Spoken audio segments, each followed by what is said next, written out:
The storm came without warning. Dark clouds rolled over the sky of Fate 9, a strange moon with forests made of metal and plastic leaves. The wind howled between the tall trees, carrying dust, electric sparks, and acid rain. It was not a place for any living thing to survive without protection. But something small and living was there, a cub. A lone dot. It was no bigger than a house cat. Its fur was soft but patchy, and its color shifted between shades of green and brown, trying to hide it in the forest floor. Its eyes were large, golden, and full of fear. It had long ears and a tail that curled when cold. The cub didn't know where its family was. It had wandered too far, or maybe they had left. It didn't understand why. All it knew was the cold, the noise, and the pain in its belly. The rain stung its skin.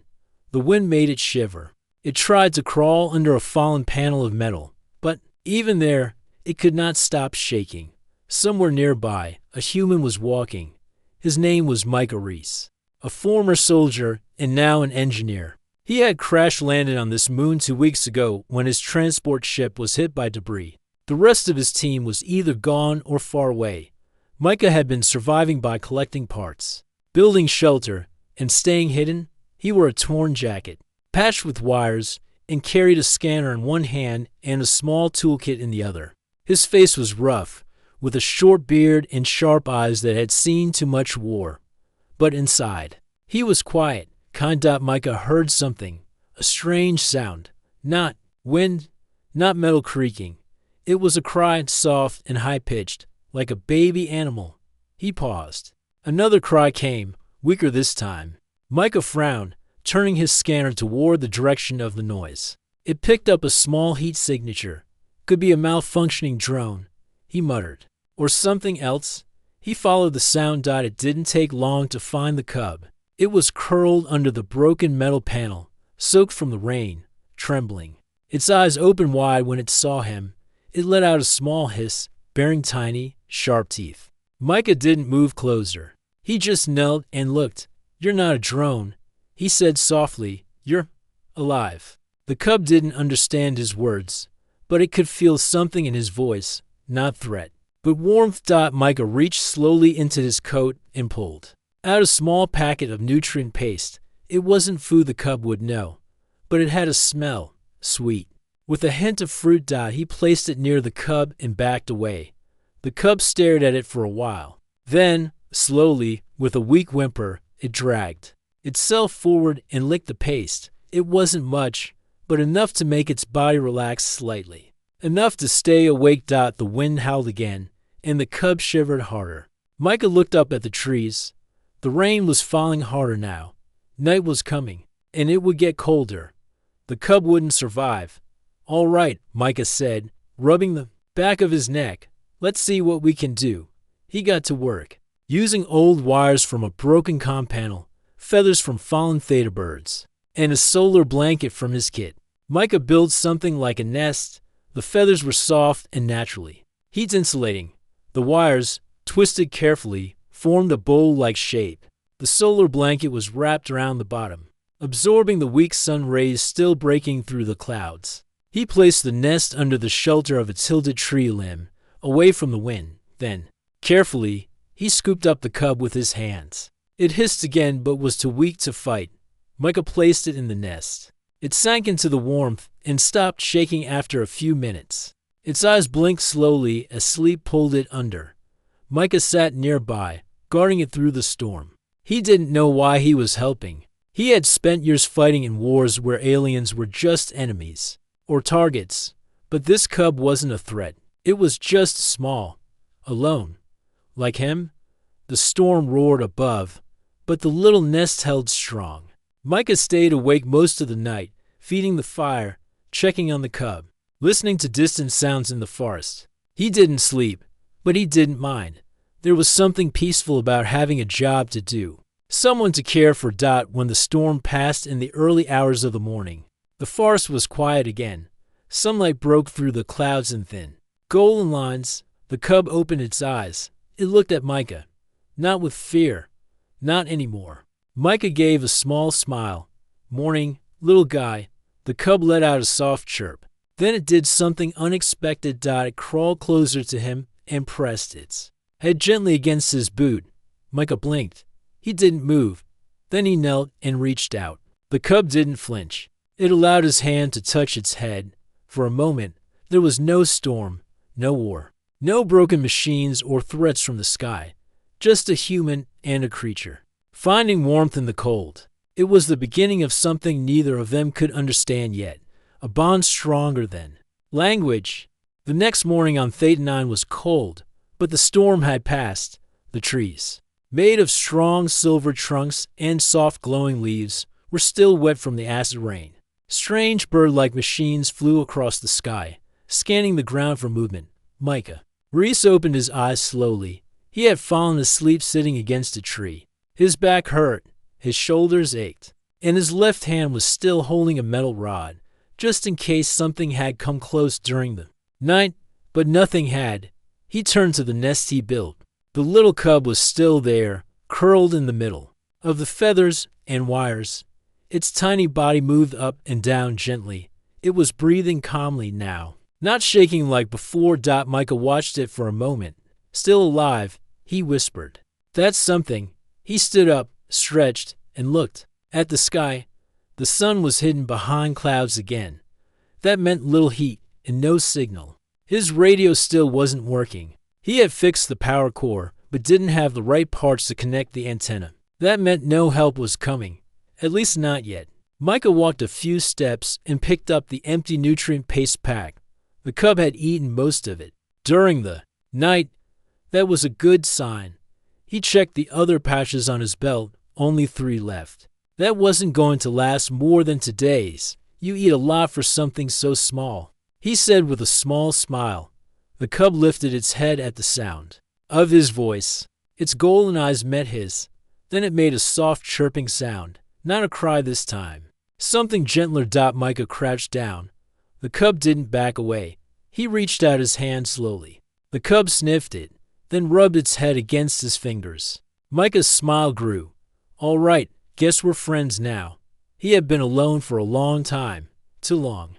Talking to the cub felt strange at first, but now it felt normal. The silence of the forest had been heavy. Now it was lighter with the sound of soft paws and quiet chirps. Micah decided to stay one more day in the same spot. The nest was holding well, and the cub needed rest, but he also needed supplies. He stood and looked around. His scanner beeped. Softly, it showed a weak power signal a few clicks north. Maybe an old supply crate or a broken droid. "Stay here," he told the cub. "I'll be back before sunset." The cub tilted its head. Micah gave it another small packet of paste and left the nest, moving quickly but carefully between the trees. The forest was quiet, but not safe. Half an hour later, he found what he was looking for, a crashed drone. It had solar panels, a battery unit, and some wiring he could use. He also found a small heating coil and a cracked medkit. Not perfect, but useful. He worked fast, cut the wires, packed the coil, took the circuit board. Then he heard it. A howl. Micah froze. That sound wasn't from the cub. It wasn't from birds or drones either. It was something else, something dangerous. He had heard it before. Shard wolves. Mechanical creatures built to hunt. Some wild, some escaped from labs. Some just broken things that had turned into predators. They hunted in packs and used heat signatures to track living things. And now they were close. Micah ran. He ran through the trees, heart pounding, jumping over broken pipes and glowing roots. He didn't care about making noise. He had to get back. When he reached the nest, the cub was still there, but it was standing on all fours now, its tail high, its ears twitching. It had heard them too. "We have to move," Micah said. He grabbed the cub gently and placed it inside his coat. It didn't fight him. It just held onto his shirt with tiny claws. Then the first shard wolf appeared. It stepped from behind the trees. Its body was made of silver and black metal. Its eyes red like warning lights. More followed, 3, then 4, all moving quietly. Too quietly, Micah didn't run. Instead, he dropped his pack and reached inside. He pulled out a tiny round device, a spark mine. Not strong enough to kill, but enough to stun. He threw it. The mine exploded in a burst of light and static. The first charred wolf staggered. Micah ran. He dodged between trees. Weaving through paths he had mapped before, he dropped another mine, then pulled a thin wire from his belt and tied it between two roots. A trap dot behind him. He heard one of the charred wolves trip and crash. He didn't stop running until he reached a small cave under a large fallen ship engine. He ducked inside, pulling the cub out of his coat. They both panted for breath. Outside, the howling continued, but softer now. The wolves had lost him. Micah looked at the cub. Its chest moved fast. Its eyes were wide. But it wasn't hurt. He let out a long breath. That was close. He said. The cub let out a chirp. Then it did something surprising. It placed its paw on his arm and pressed gently. Micah smiled. In that moment, he knew he wasn't just protecting a creature anymore. He was protecting someone. And in this strange forest of metal and storms, maybe that was enough. The night came quickly. Micah and the cub stayed inside the metal cave under the fallen engine. It wasn't perfect, but it was dry and safe for now. The walls were thick, and the only opening was narrow, easy to block, easy to defend. Micah used broken panels to seal the entrance. He left small holes to watch the outside and let air pass through. Then he placed the cub on a soft pile of feathers and wiring he had brought from the nest. It curled up without protest, tired after the escape. Micah sat down with his back against the wall and watched the dark forest through the hole. His hand still held a coil gun, mostly empty, and his mind replayed what had happened. Charred wolves. Real ones, active. That wasn't good. They weren't just wild machines. They were made long ago for patrol duty during the colony wars, fast, strong, and clever.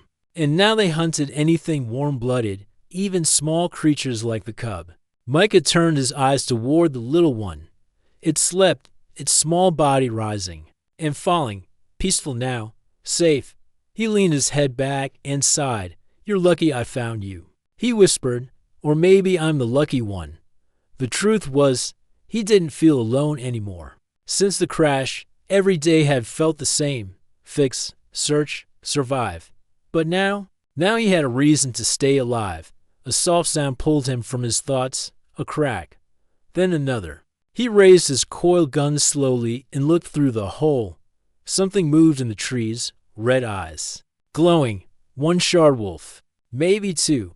They were back. Micah knew he couldn't fight them head on. Not with one gun and no backup. But he had something better, his brain.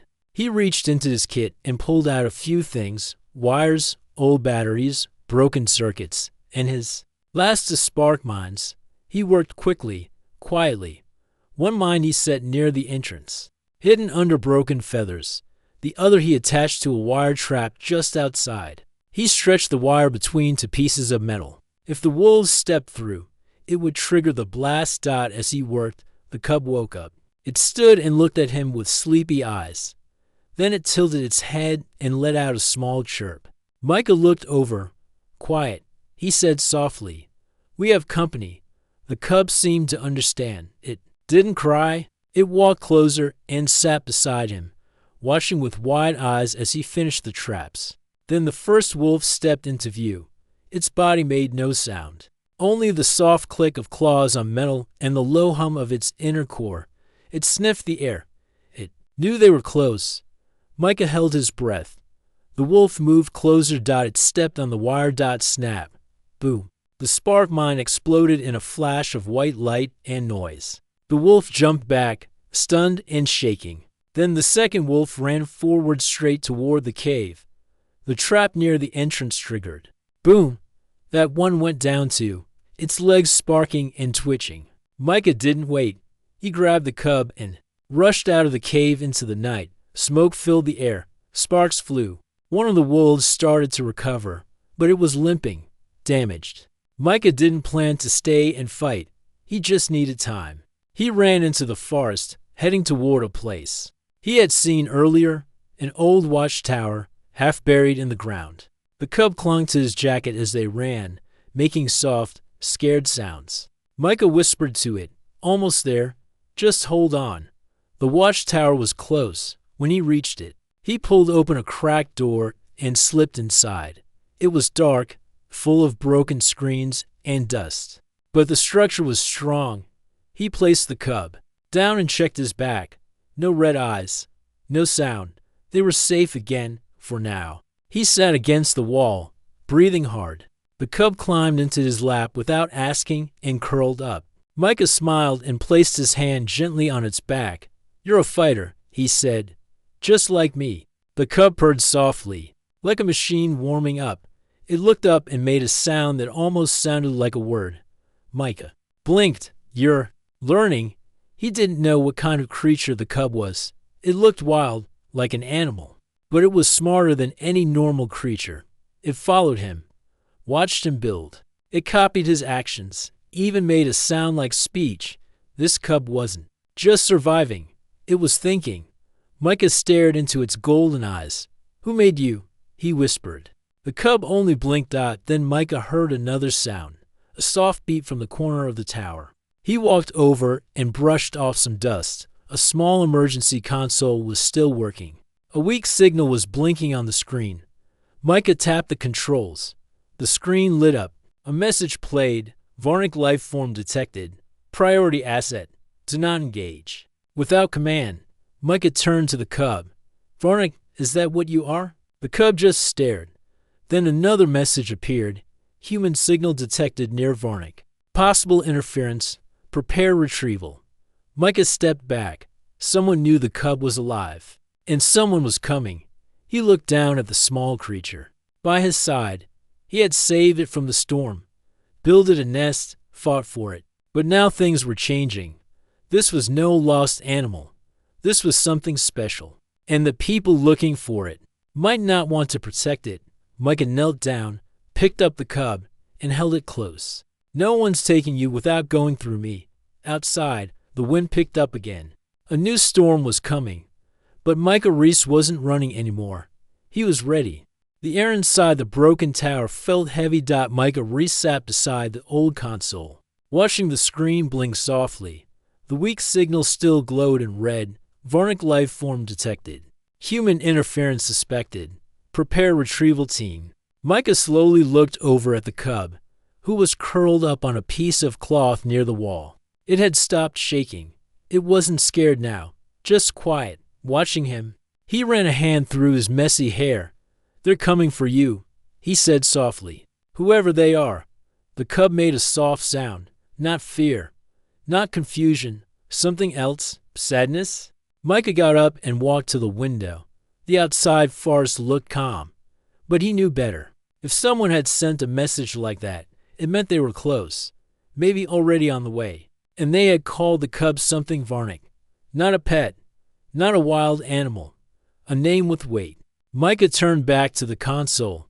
He checked the old logs stored inside. Most of the data was corrupted, but one video file still worked. He played it.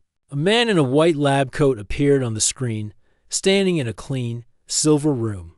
Behind him were strange-looking cribs, small pods with soft lights. Inside one of them, a baby creature slept. A cub. The same species as the one Micah had rescued. The man spoke. "Project Varnic, Day 123. Subject A3 shows advanced learning behavior. It understands voice commands and basic tool use. Emotional bonding observed when assigned to human handlers. If progress continues, this prototype may replace existing scout drones in sensitive missions." The screen flickered. The next part showed the same cub, a little older, following a human soldier. The soldier gave it a treat. The cub wagged its tail. It looked happy. Micah leaned in. Then the final log played.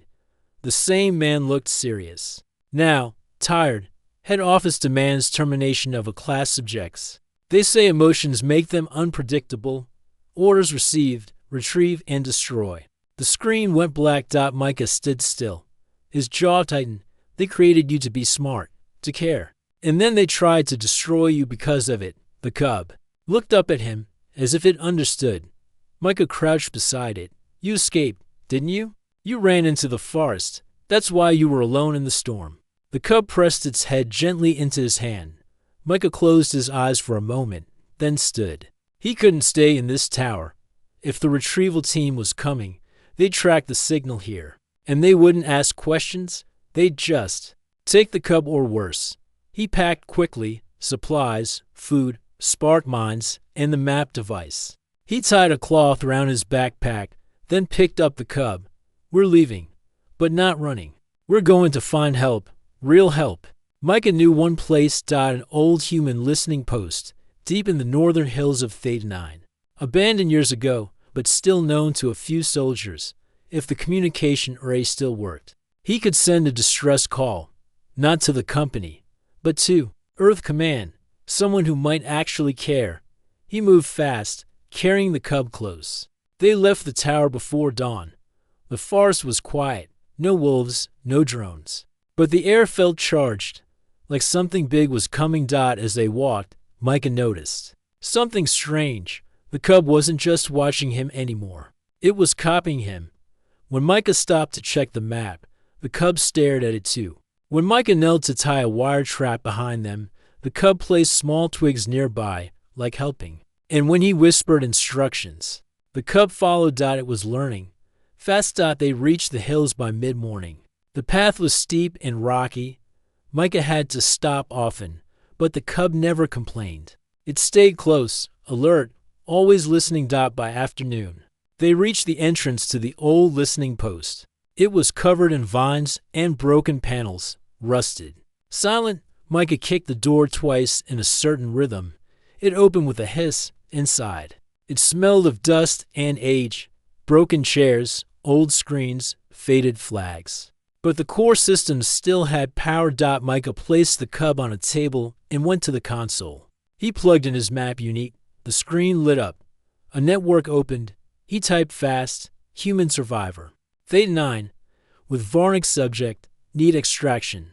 Hostile team inbound. Not company approved, urgent. He sent the message, then waited. 5 minutes, 10. Nothing. Then the screen blinked.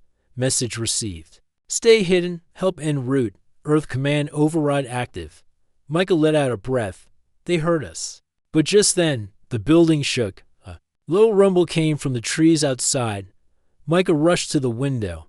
A dropship, sleek, black. Not from Earth Command, no flags, no markings. The company had arrived first. Micah turned back to the cub. It stood now, alert, ready. Micah smiled, even as danger closed in. Looks like we fight before we fly. He handed the cub a small metal rod. A toy? No, a tool. Something. To distract sensors. The cub grabbed it like it knew exactly what it was for. They weren't just a man and a creature anymore. They were a team. And the people coming, they were about to learn that humans don't give up on those they protect. Not ever. The black dropship hovered silently over the old listening post. Its engines hummed low but steady, shaking the ground beneath Micah's feet. Outside, company soldiers poured out, moving quickly and efficiently. They were armed with sleek weapons, wearing advanced armor, and their faces were hidden behind cold helmets. They weren't here to talk. Micah looked at the cub. It stood tall beside him, its golden eyes shining with trust and determination. This little creature had survived storms, predators, and now an army. Micah whispered. We don't have much time, but we have something they don't. Cleverness. The cub chirped as if agreeing. Micah moved fast. Using scraps from the broken listening post, he began setting trap strip wires made from old wiring. Small makeshift mines crafted from spare batteries and chemicals he had scavenged. And reflective panels to confuse thermal sensors. He showed the cub what to do. The cub watched closely, then helped by dragging wires and placing feathers in the traps to mask their scent. Good job, Micah said, smiling.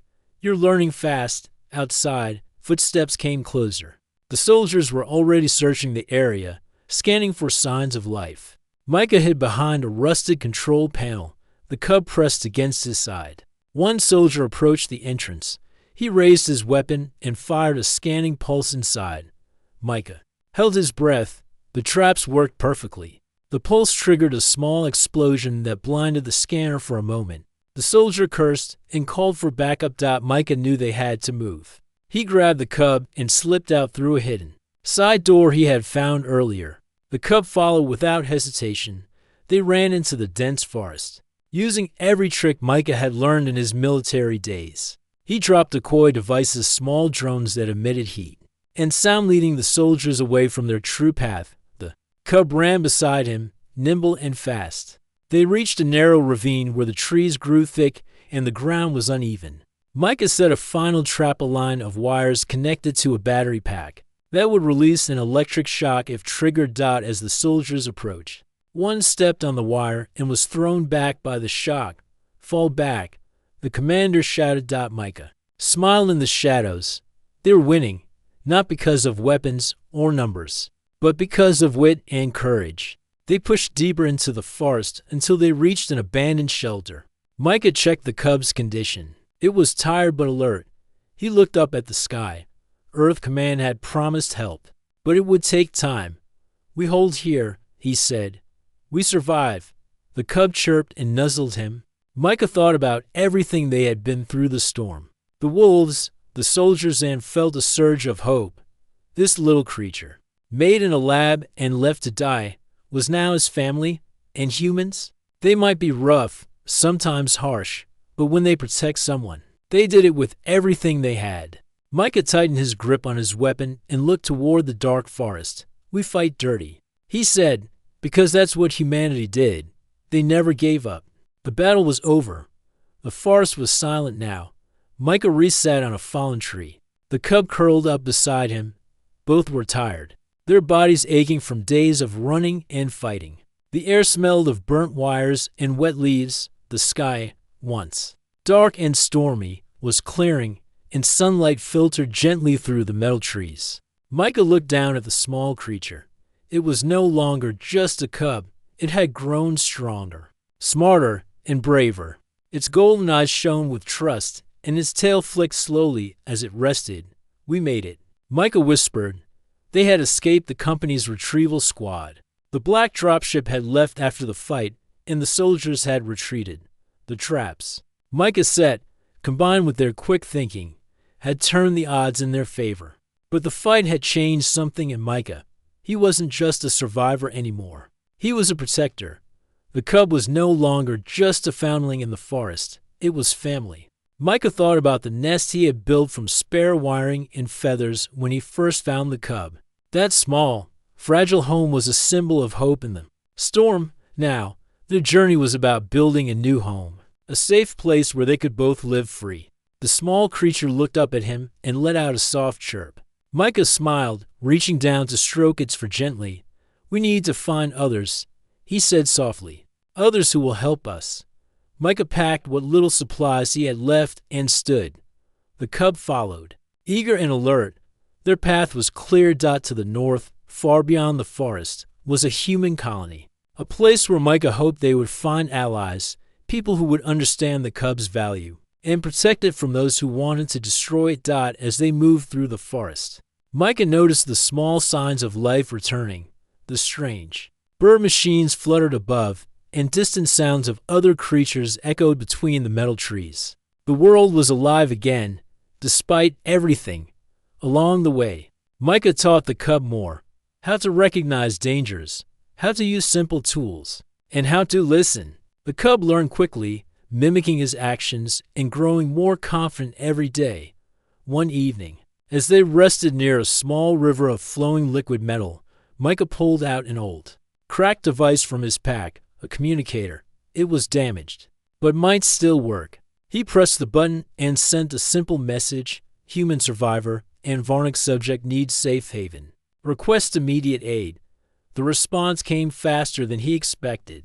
"Coordinates received. Help en route. Stay hidden." Micah smiled for the first time in days. The cub curled against him, warm and calm. For a moment, there was peace. But Micah knew their journey was not over. There would be more challenges, more dangers. But now, they had something stronger than fear or loneliness. They had each other. And that was enough.